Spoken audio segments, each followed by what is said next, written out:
Calvary is just an icon in the city.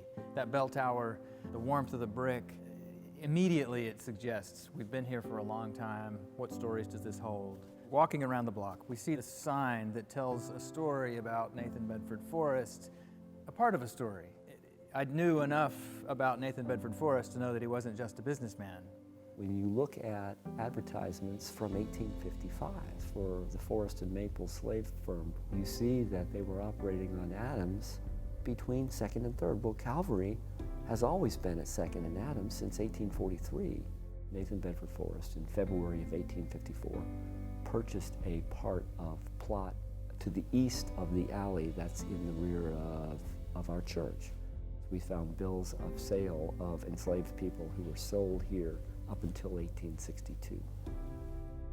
Well, it was stunning to come to this realization that people were bought and sold on what's now the property of the church. Imagining that slave market being right behind the church where I worshiped and where I was nourished and where I grew in my faith as an Episcopalian was just stunning. All I could think about initially was the proximity to that pulpit. This is a safe place. This is a place where we try to affirm and include and invite everybody, and it's just stark. And to realize I could just physically turn around, and if there's a hole in that wall, I could see where this market would have been active. It was just chilling.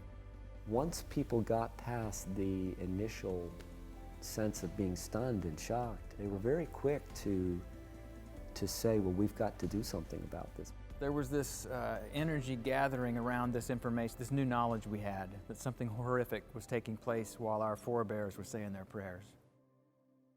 There is a marker at the site that has existed for quite some time. It was put up by the Tennessee Historical Commission in 1955. It says that he was wealthy, his business interests made him so, knowing some of the things that he was responsible for. It was a little chilling.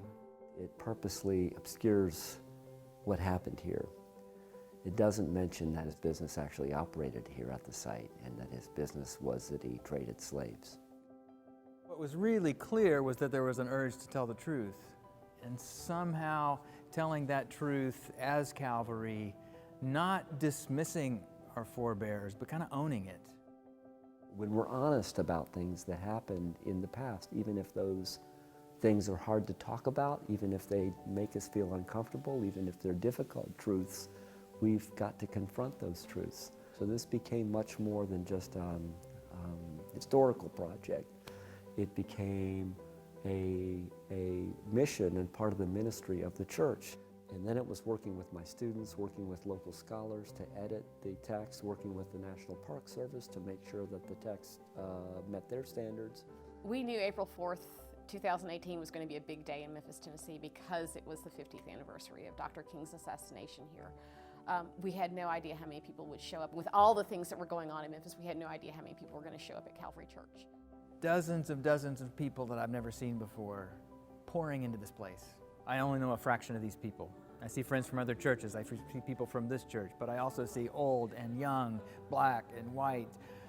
It's beginning to look like the crowds gathered for MLK 50. So we had a huge number of people here who were ready to confront this history. It was powerful and it was moving. It was affirming that people recognize that Memphis needs to come to terms with a lot. Because that long history of slavery and segregation and mistreatment of people, that long history has fed so many things in our community. Early on, we realized, actually, I think we need to start as a confession of this community with the language we have for prayer and absolution and confession. Saying these prayers as confessions of our own that people can overhear and participate in. Speaking clearly what we've gotten wrong, speaking clearly of the call to justice, speaking clearly about the way the world and relationships in this world are broken and fractured and ruptured is essential to any faithful Christian community. Worshipers were coming to this church week after week after week, with a slave auction house sitting right in the shadows, and seeing that week after week after week after week, worshiping on Sunday and coming back on Monday to transact their business, to purchase children of God who looked like me. What I think is especially important right now in our culture is that when we make these strong calls toward justice, we don't do it in a way that says we have nothing to do with the people who might have done such a thing. We involve ourselves in that. We're humble about this. We're confessing our own shortcomings and weaknesses and capacities to contribute to what's wrong, not just heal it. We realized that we were accumulating the names of human beings who were sold. And that, I think, the reading of the names, quickly we realized, to speak people's names out loud. This goes deep in Christian tradition. Your name matters. Margot, age 16. Mary Jane, age 16.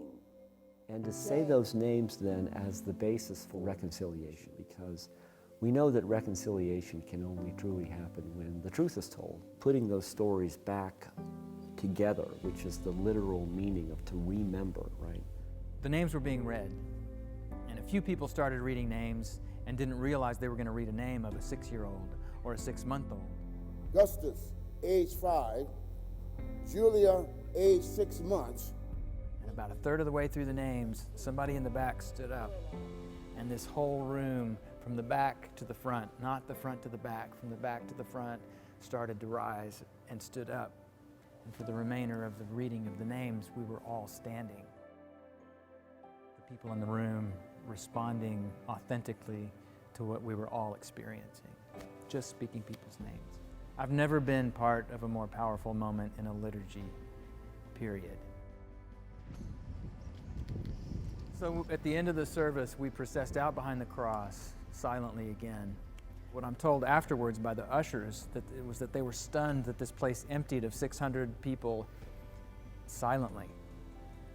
From today, I will remember that during the reading of the names, the people stood. It's my honor to unveil here today a new marker.